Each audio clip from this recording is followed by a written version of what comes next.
Hello बच्चों, let's read the question.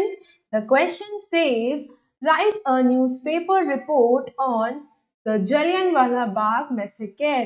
तो Jallianwala Bagh massacre पर हमें एक न्यूज़पेपर रिपोर्ट लिखनी है.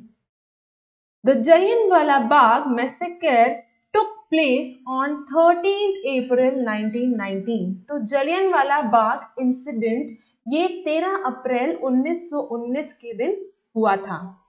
On that day, a large number of people gathered in the enclosed ground of Jallianwala Bagh. तो इस दिन 13 अप्रैल 1919 के दिन बड़े पैमाने पे लोग जलियांवाला बाग के अंदर एक मैदान में इकट्ठा हुए थे.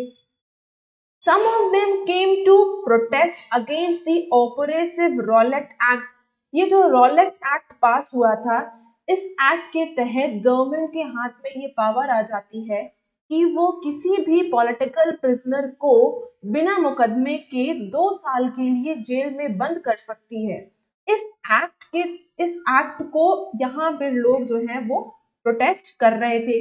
कुछ लोग इसलिए आए थे while others to attend the annual Baisakhi fair, और बाकी लोग जो बैसाखी मेला लगता था हर साल उसको घूमने आए थे.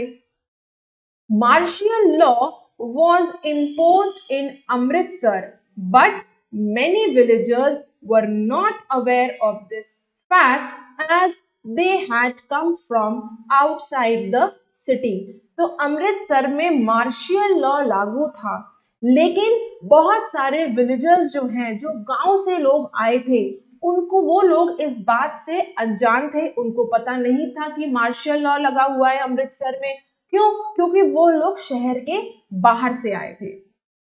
General Dyer, after blocking the exit gates, opened fire on the crowd in which hundreds of people killed. General Dyer ने जलियांवाला बाग के सारे गेट बंद करने के बाद उस क्राउड पर सरेआम गोलियां चलवा दी थी, जिसमें कि सैकड़ों लोग मर गए थे. Later on, he declared that his objective was to produce a moral effect in the mind of satyagrahis, a feeling of terror and awe. बाद में उसने इस चीज को डिक्लेयर किया, उसने बताया कि उसने ये लोगों पर गोलियां क्यों चलवाई थी, ताकि वो सत्याग्रही के मन में एक मॉरल इफेक्ट डेवलप कर सके. मॉरल इफेक्ट क्या? सत्याग्रही के मन में डर पैदा कर सके, उनके अंदर आतंक की भावना पैदा कर सके, ताकि वो उनको अब रिस्पेक्ट दें. The incident led to large-scale strikes, clashes with the police, attacks on government buildings by the enraged Indian people. इस जलियांवाला बाग इंसिडेंट के बाद इंडियंस के अंदर बहुत ज्यादा गुस्सा भर जाता है, और इसका नतीजा ये निकलता है कि बड़ी पैमाने पर हड़ताल होती है, पुलिस के साथ झड़प होती है, और सरकारी बिल्डिंगों पर इंडियंस जो है वो हमला कर देते हैं. ये था Jallianwala Bagh massacre 13th April 1919. I hope you understood the question as well as the answer. Best of luck.